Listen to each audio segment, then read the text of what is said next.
Well, greetings, Red Deer. It's Mayor Ken for another After Council recap, and I'm joined today by Deputy Mayor Bruce Baruma. Always great to have Bruce along. And Charlie Brado, no stranger to the local scene here in Red Deer. Charlie, I have to say, when I drove up today, I used the word iconic in my description of Troubled Monk today. And if you could be iconic after 10 years, you really have something special here, Charlie. And I'll just say on behalf of the community how much we appreciate not just the way that you've invested in the community directly, but the way you keep giving and the way your brand just reflects Red Deer so strongly and reflects Alberta so strongly. So congratulations, Charlie. Well, I appreciate that very much. I mean, it's all about our team and the community. That's what makes it happen. Sometimes I think I just get in the way, so they deserve all the credit. Well done. Well, I say it's well done for sure. So anyway, Charlie, kick us off. In February, Council directed administration to proceed with the Housing Accelerator Fund application to promote diverse housing options in Red Deer City. Mayor, could you elaborate on the specific goal the city aims to achieve with this initiative and how it aligns with our community's housing needs? Yeah, thank you. You know, certainly there's a strong alignment. I'll answer the second part first. There's a very strong alignment with the community housing needs. You know, 5 years ago, we put together a housing study which was meant to be a roadmap for how we looked at housing, how we looked at housing programs, and you know, the social needs that presented themselves around that. So the accelerator application that you referenced is certainly a direct response to that particular side of it.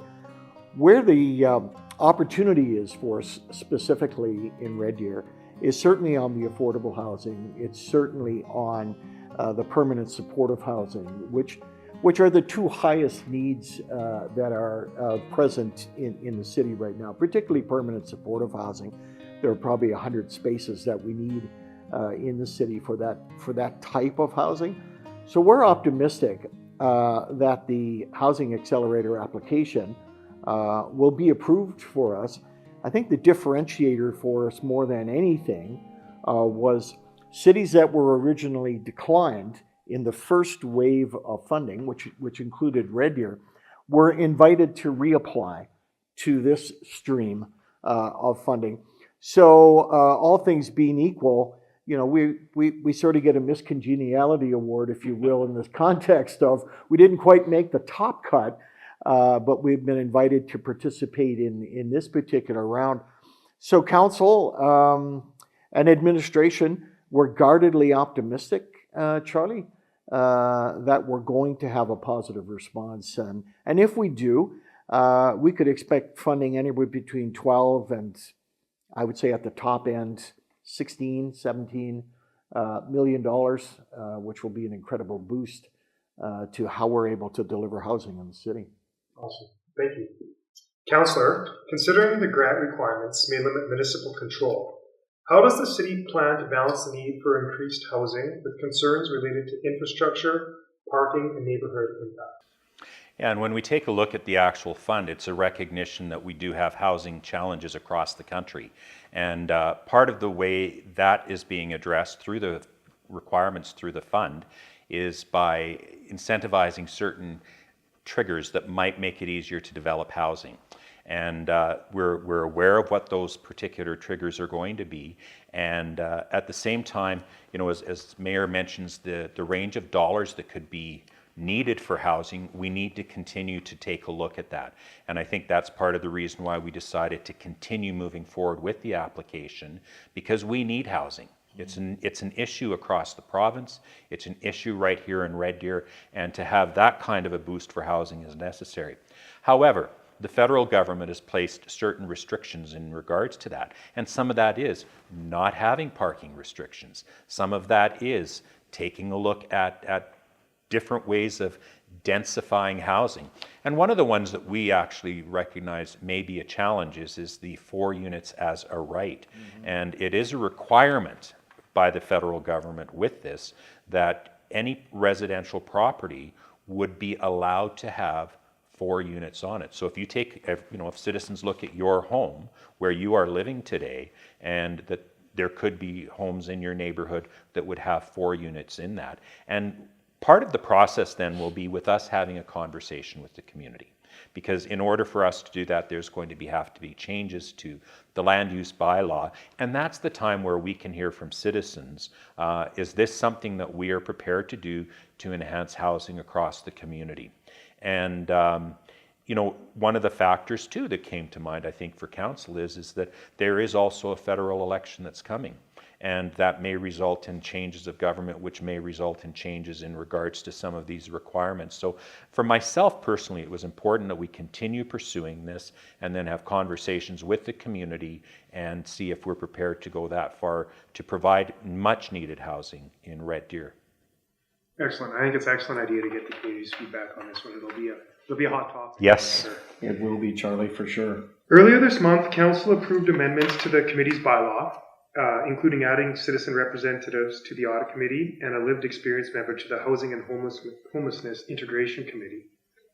Mayor, what motivated these changes and what outcomes does council anticipate from increased public participation in these committees?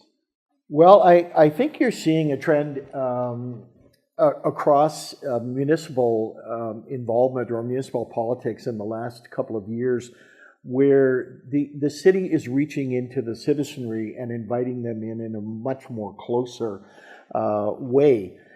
So in the two committees that you described, when I look at the audit committee, for example, so the makeup of the audit committee right now is our finance team at City Hall, plus myself and 3 other councillors. So there's 4 council representatives on that committee, and administration, finance, and so on. It's working. You know, it's working well and it has worked well. But I'll give full credit to Deputy Mayor Buruma.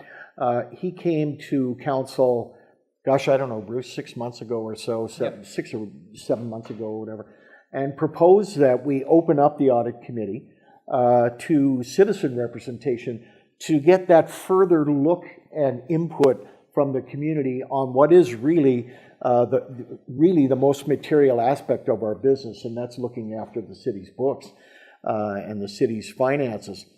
So council considered this and considered it as a very fundamentally good step forward.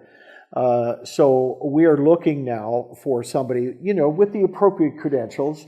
You know, God bless our citizenry, but not everybody has the financial acumen that kind of committee would require. And so on.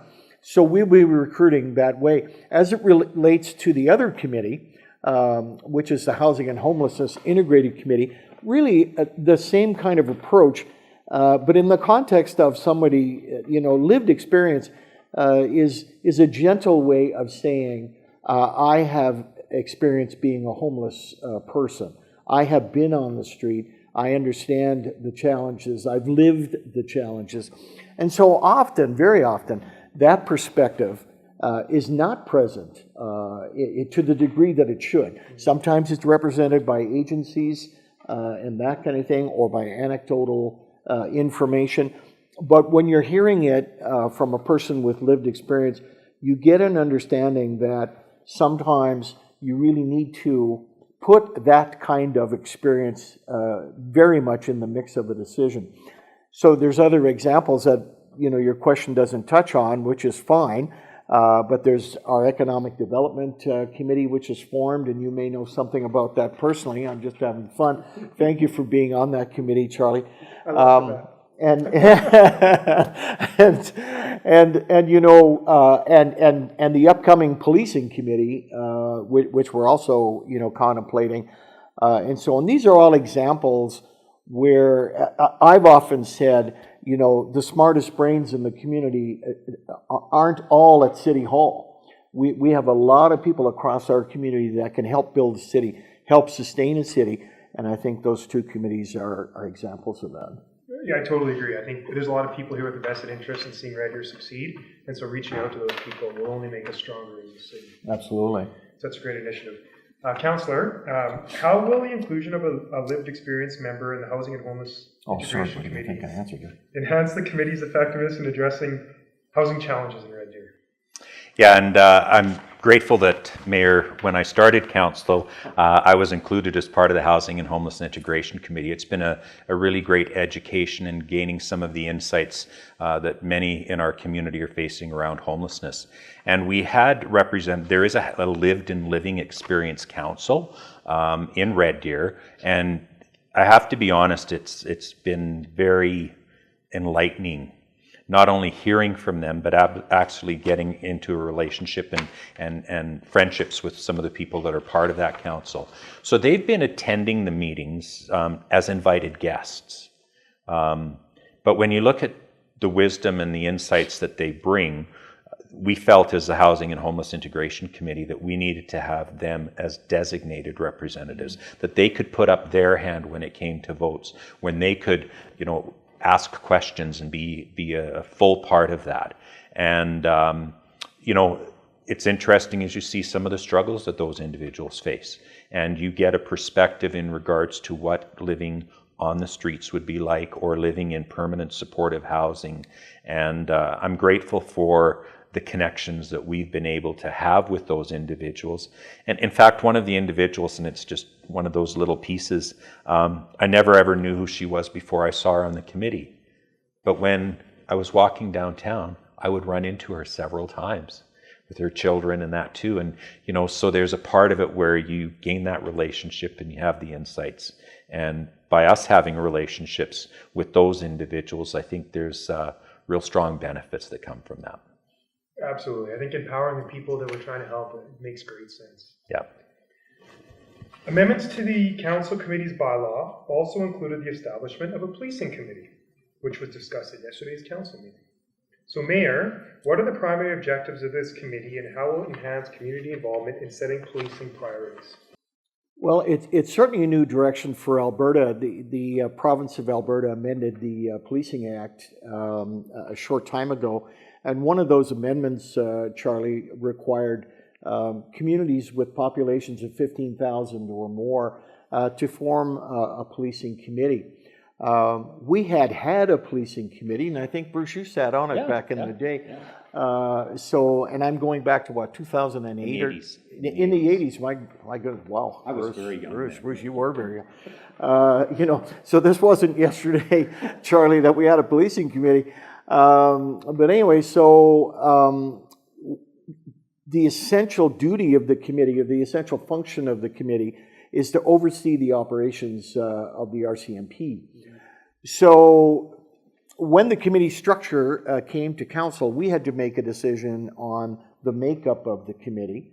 Ultimately, council decided to have 2 councillors and 5 citizen reps and 3 non-voting representatives. The non-voting representatives would be the superintendent of the RCMP, the manager of our community police division, and I'm not quite sure who the other non-voting would be, but the 7 members that vote are 5 citizens, 2 councillors. So over the next few months,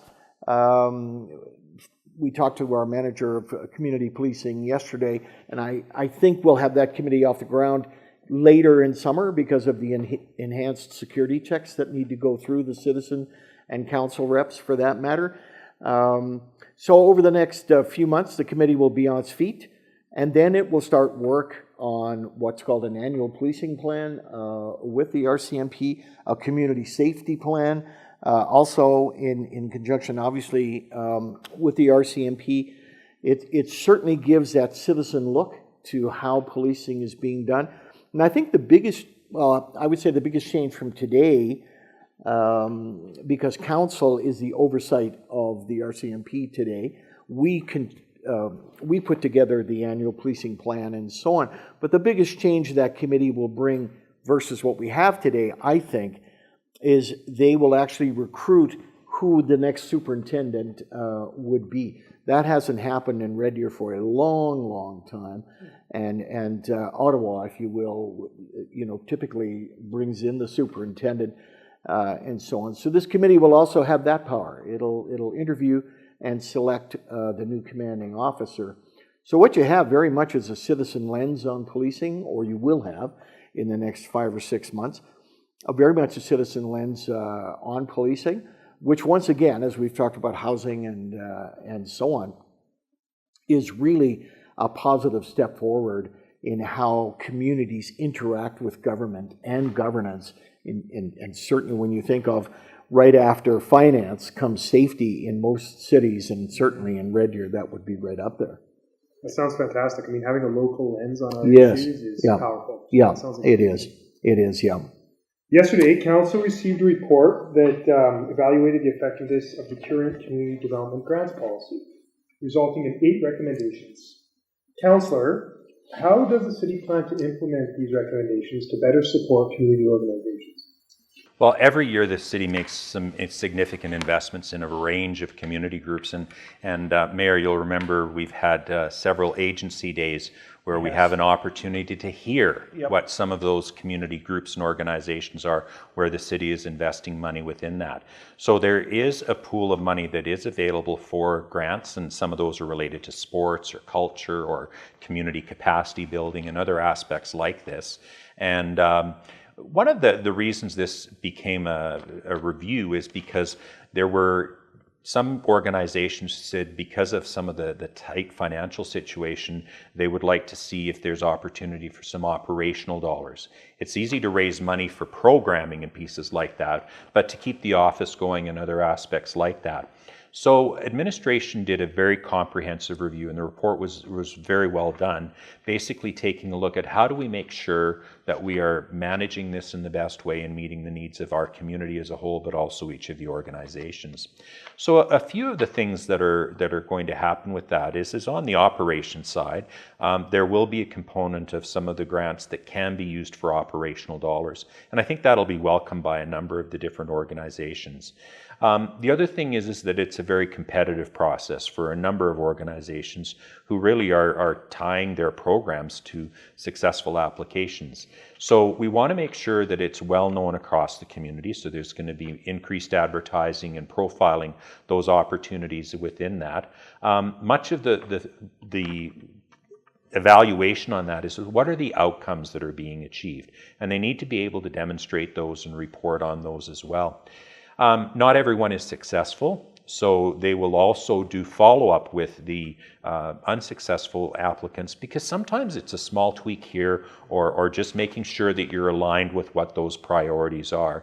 So the process, I think, is very good in terms of some of the updates that have been done, and some of those are updates that are done by administration.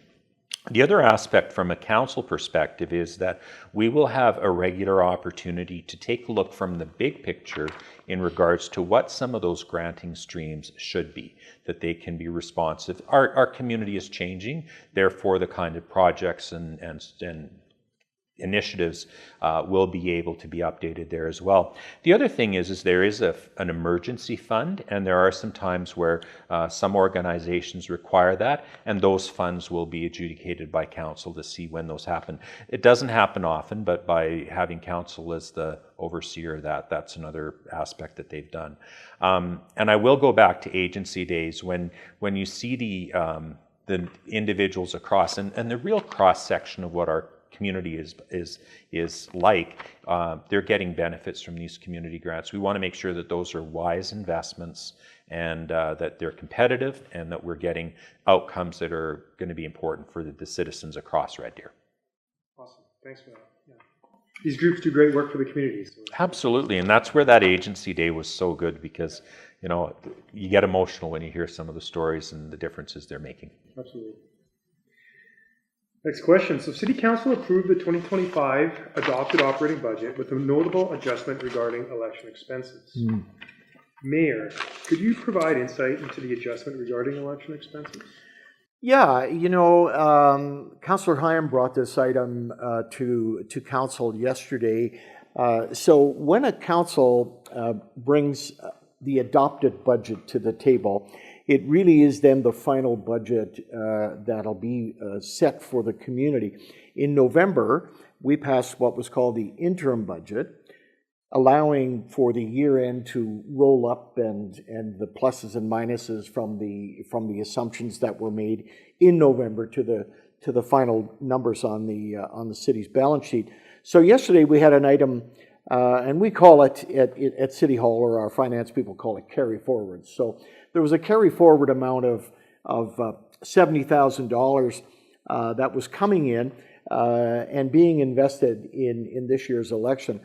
Due to changes already implemented by the province, most particularly the manual counting of ballots, there was already an additional $500,000 allocated for the budget.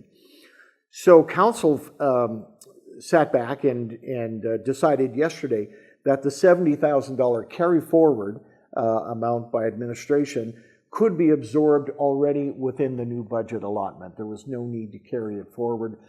We could simply terminate the $70,000 request. So that is what we did. I took some time yesterday, and so did other councillors, to remind people that our normal election cost is somewhere between $450,000 and $600,000. This year it'll be just over $1 million.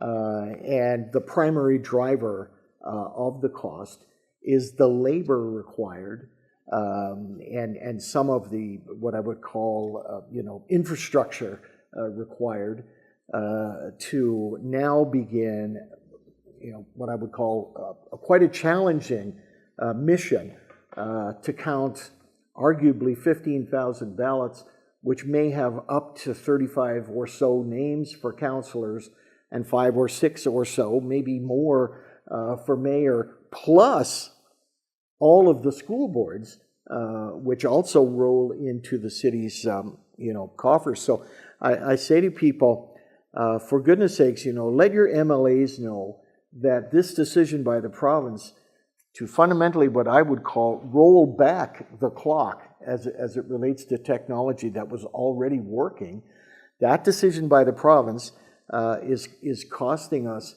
about 40 basis points of taxation. So, I mean, we understand that the taxation number was certainly a shock to people in many ways and not popular, but necessary. But almost 0.5% of that was the election costs that came down from the province this year. So a good debate. I thanked Councillor Hyam for bringing it forward. It's not a large amount of money, but it does talk to the ability, I think, for us to be able to finance the election inside the number that we already approved, and I think that was the reason why. Interesting. Thank you. Councillor, Council also approved the 2026 to 2028 operating plan in principle. What are the key factors considered in this forecast, and how does Council intend to address potential changes in these future budgets? Well, first of all, in terms of the province, they require us to plan in the future. And that's why we have to do a 3-year operating plan for the next 3 years and start providing a framework for that. And that's important. We don't do budgets on a year-to-year basis. We have to look at the long-term approach. And, as you take a look at some of our capital projects, infrastructure projects, all of those, it's a long-term view. I think one of the other things that's important for our community is that at yesterday's meeting, we also talked about our priorities. And the number one priority for City Council is the financial sustainability. And, so in terms of as we take a look at the operating plan and we look at, the approval of the current year budget and look forward, we recognize the importance of financial sustainability. Some of the challenges around that have been when we've had challenging times, there haven't been the tax increases, which really, they compound over time. And as a result of that, we had a very difficult decision in regards to this year's tax increase, but it wasn't this year's tax increase, it was the cumulative effect of a number of years. And that's why that 3-year operating plan is also important as we start doing it. And I also appreciate our fellow councillors asking questions about that and taking a look at the numbers and saying, how are we making sure that we are going to be financially sustainable? It was a tough budget. It was an incredibly difficult budget this year. Probably the hardest budget that this council has dealt with in a number of times. And I can't tell you on a personal level just how grueling and challenging that whole process was. And that's why I think it's important for our community to recognize these are difficult, tough decisions, but these are essential services that citizens rely on every day. As we take a look at growing our community, as we take a look at what makes our community, these become all parts of it. But we do have to make sure that we are very closely looking at finances. Financial sustainability is a number one priority for council on an ongoing basis, but as we look forward to next year and the years in the future. Yeah, it's great to hear. I mean, these financial decisions are hard to make, and you guys have to make them, so thanks so much for doing that work. Well, and even just, you look at the challenges that families and businesses and we are in some tough times, and that just adds that diligence, the necessity for that diligence, given the times that we're facing and the uncertainty. All right, now moving on to a question regarding the city manager's mandate for 2025. City manager outlined 4 key focus areas for 2025: financial stewardship, economic development, community safety and well-being, and community acumen. So Mayor, could you discuss how these priorities were determined and their significance in shaping Red Deer's future?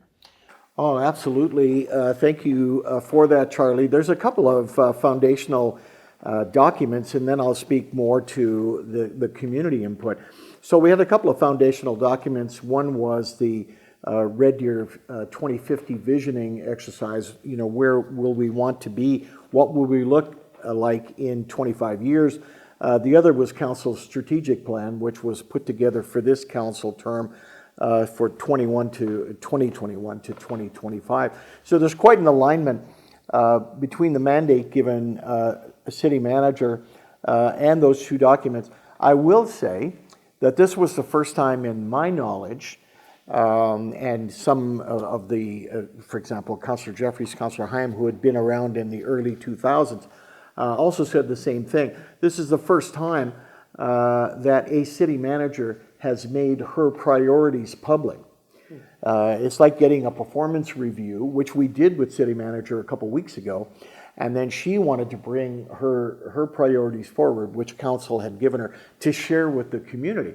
So this is a very powerful sort of way that, these are my walking papers, for the next 12 months, and she wanted to share those with the community.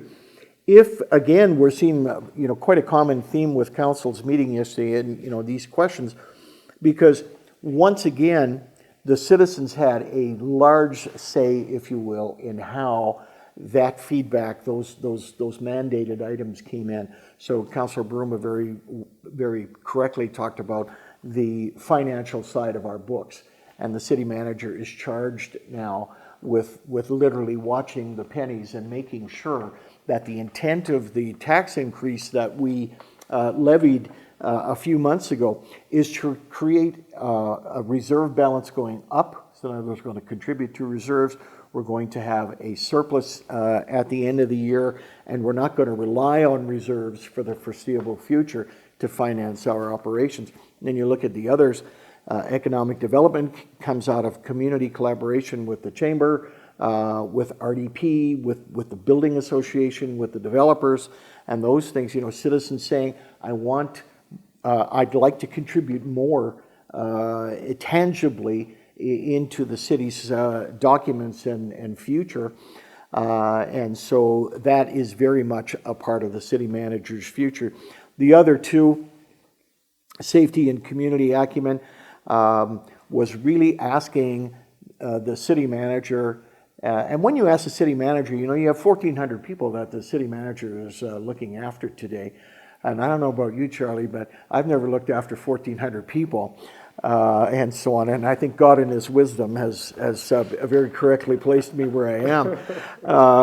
But the city manager really is charged with taking those priorities and bringing them right through the entire organization so that everyone has an economic development lens, has a safety lens, has an impact on the community, which is what we call community acumen, and has a financial lens. So she's taken on a big role. But the great thing about our city manager, I wish she was here today, this is her 3rd year going into the role. She's grown so much over the last couple of years. It's amazing to see, her confidence and so forth. to bring this to the community yesterday, and then to respond. She is going to respond also in an open council. She's going to have some metrics around this. She's going to have some specific targets that she's going to meet, and all of those would be shared with the community. I mean, really, she's an example for other city managers right across, I'll say right across the country, because I don't think too many city managers are doing it that way. So pretty outstanding. And I think the community now has a blueprint where they can actually follow how our progress is going to be made over the next 12 months.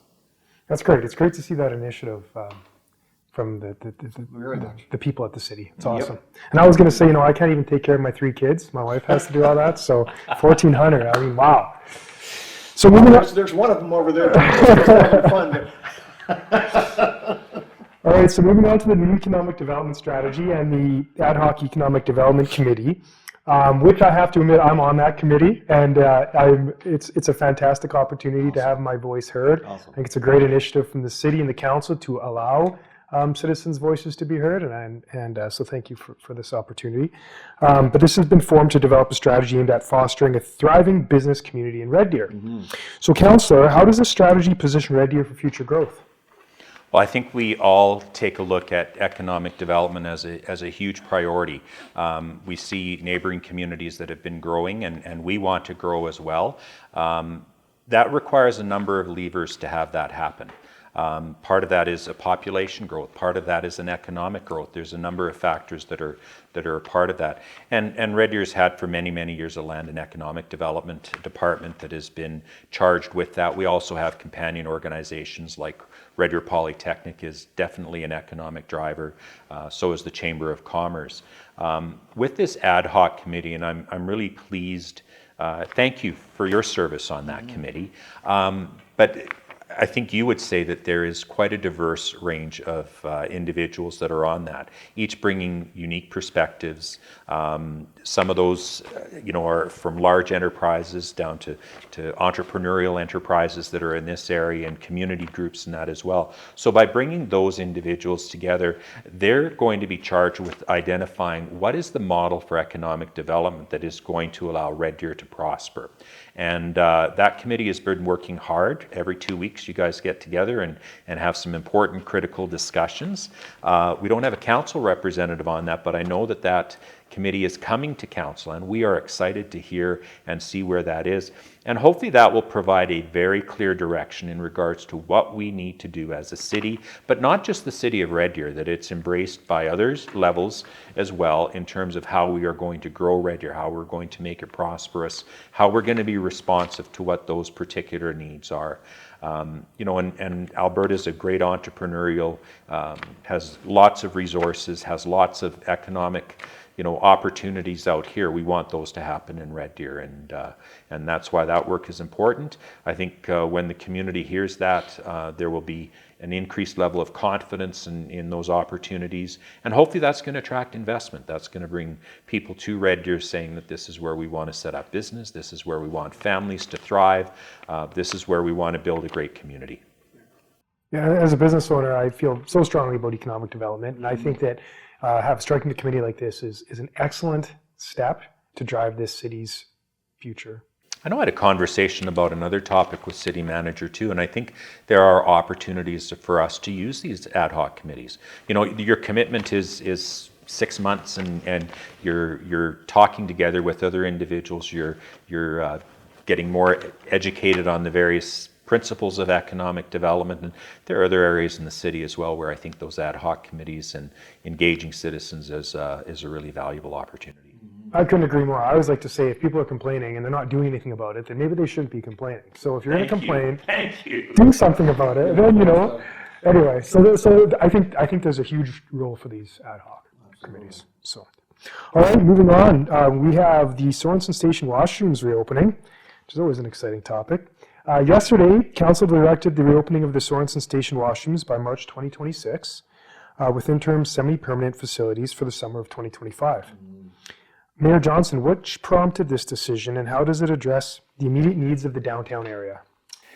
Well, it certainly, as you say, Charlie, is an interesting topic because you get to really the base needs of people, of all of us, when you think about it. So the actual topic was on our capital budget in November. So in other words, it first came to council through the capital budget debate. At the time, Councillor Weinches was advocating that we reconstruct the Stonington station, get it back into operation. It had been operating for about 10 years, and without a doubt, became a magnet for vandalism, a magnet for transient misbehavior, if you will, all of those things, to the point where the city was pouring money, no pun intended, pouring money into repairs and restructure and so on. When COVID hit, we decided to close the station, and we've never reopened it. So we have this amenity deficit, if you will, downtown, and in a major gathering place like a transit station. So you have passengers departing, passengers boarding, all those things. The demographic, young moms with kids, old folks, present company included, and so on, that are typical users, heavier users, if you will, of facilities. So what was happening was it was impacting our ridership on transit. It was, again, no pun intended, spilling over, if you will, into the public library and some businesses in the proximity of transit. Now people are increased numbers, et cetera. And these facilities, the library was never built as a public washroom, nor are businesses. We all know this. So this was, as I say, an amenity gap. It came back to council yesterday. Administration had a very detailed report, gave council two options. One, to spend $450,000 this year of renovation capital, and then put the 2026 operating costs into the next budget for consideration. Two, go status quo and not do anything. Just The third one, which was the apparent one, was what about the summer of 2025 anyway? We had a pilot downtown last year of some washrooms. It had pluses and minuses, mostly pluses, some minuses. But people are still going to need washrooms because the pressure, once again, will still be on the library, still be on businesses, still be on the art galleries, still be on the museum, all of those things.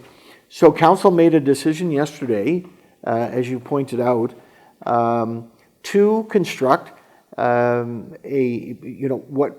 I would call, and some councillors, labored about the cost, but I would say the cost is really for, what I would call an institutional type of washroom. And I don't say that with disrespect.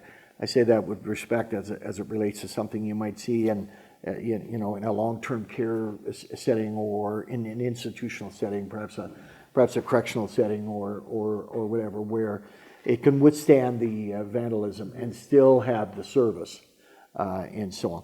So a very needed amenity, Charlie, for sure. And I said yesterday at council that we really can't promote a healthy, vibrant downtown unless people have the facilities that'll say, it's okay to go down there, because if I do need to use the washroom or whatever, they're in proximity and so on. And particularly with transit, with our ridership and that, it's a heck of a way to discourage someone from coming into our downtown core if we don't have the amenities. So I think council made a great decision yesterday. I thank Councillor Weinches for bringing it forward, and so on. And in the summer of 26, we'll have a functional transit washroom going forward. That's awesome. I mean, it doesn't have to be pretty, it just has to work, right? It just has to work. That's the thing. It has to be accessible. So folks that have mobility issues, those things, they're looked after. but it also has to be in a condition where the bad guys are really going to have to invest some time, which typically they don't want to. They just want to hit and run, and that kind of thing. So, you know, that's my sort of take, that we're going to have something that's functional.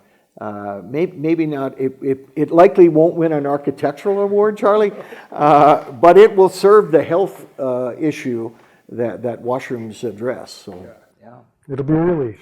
it will. All right, Councillor. Considering the previous closures due to vandalism and inadequate infrastructure, what measures will be implemented to ensure the renovated Sorensen Station washrooms remain safe and functional to public use? Well, and I think, you know, Mayor talks about what the price tag of that is. It's not that home renovation that you're going to do a new bathroom in your home. We need to make sure the right materials are in there, and that it is well designed. And we talked yesterday at council about pass accesses or other pieces like that we recognize the diverse needs that are going to be there, but ultimately at the end of the day that it's safe and that it provides the relief that people need. Thank you for that relief introduction. So those are parts of it. You know, I also think there are more and more examples. I mean, this is an issue that's facing other communities. I think through the professional work of our design people and that as well, they'll take a look at what are the proper infrastructure ways of providing these kinds of facilities. There's definitely some alternatives that they can look at, and just wanting to make sure that it is going to be something that, you know, as we said, it was vandalized to a point where it wasn't being able to be used. Porcelain is something that can be broken. Stainless steel is harder. Other things like that, I think, will be factors that will need to be done. Yes, it'll be maybe a bit of an institutional look, but people just want to use it and move on. Thank you. All right, so that's the last of our prepared questions. Is there anything else from the February council meetings that you guys wanted to touch on?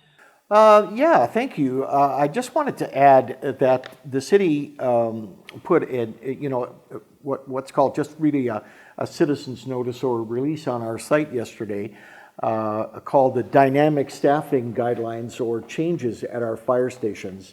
Council talked about this as well yesterday in our open council.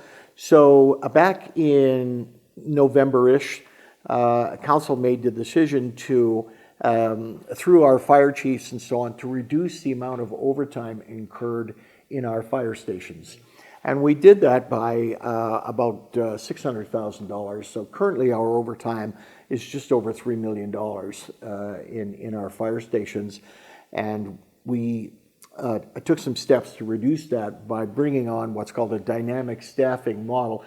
And essentially what that is ensuring the ambulances are fully manned and ensuring that our response times for fire, for example, weren't affected from the assistance of other stations or whatever the case may be. I didn't realize that Lethbridge, for example, a city of pretty much our size and pretty much the same number, they have slightly more people. A little smaller. They have slightly more fire and emergency people than we do, just 100 or so. But their overtime last year was $650,000. Ours was $2.8 million. And so we needed to critically look at that. And so some citizens see some social media posts and so on that somehow we're not as safe in Red Deer as we used to be. That is not true in any respect. And our chiefs went over the same model with us yesterday, that we're still fully compliant, with response times, the number of crew, all of those things. I thought it was a very needed announcement. Comms, which is obviously part of our admin team, Comms did a great job, I think, putting an information piece together. And if people want to go on our site today, they'll certainly see it and get those same messages that I'm speaking about right now, or simply just read the council recap from yesterday. They'll see it. So the bottom line is, we took a financial step to bring our overtime costs down, but at the same time, we maintained our safety levels for fire response. We have a great team on council. We've been working hard and look forward to the next few months. All right, Red Deer, that wraps it up for another After Council interview. And I will say this, if you want to be Canadian and celebrate Canadiana, this is your chance to do it. Today, honestly, out on the patio here, which is still partly snow covered here at Troubled Monk, there are people enjoying the wonderful service and the offering that Troubled Monk has. They're socializing and so on. It's so it's just so heartwarming. And through the front doors, Charlie, and you and I can just take a look there. We see the high-rise property developments. We see Booyah Bagels just around the corner. We see the new sandwich shops, and it's so heartening, so encouraging, especially with some of the more development deals that were just announced in Capstone. So encouraging to see Capstone lifting and getting off the ground. The future for Capstone is unlimited, and really, that is just from a community perspective, wonderful, wonderful to see. So, Red Deer, till next time, this is Mayor Ken, Deputy Mayor Baruma, and Charlie Brado, the great founder and owner here of Troubled Monk, saying stay safe, and we'll see you in a few weeks.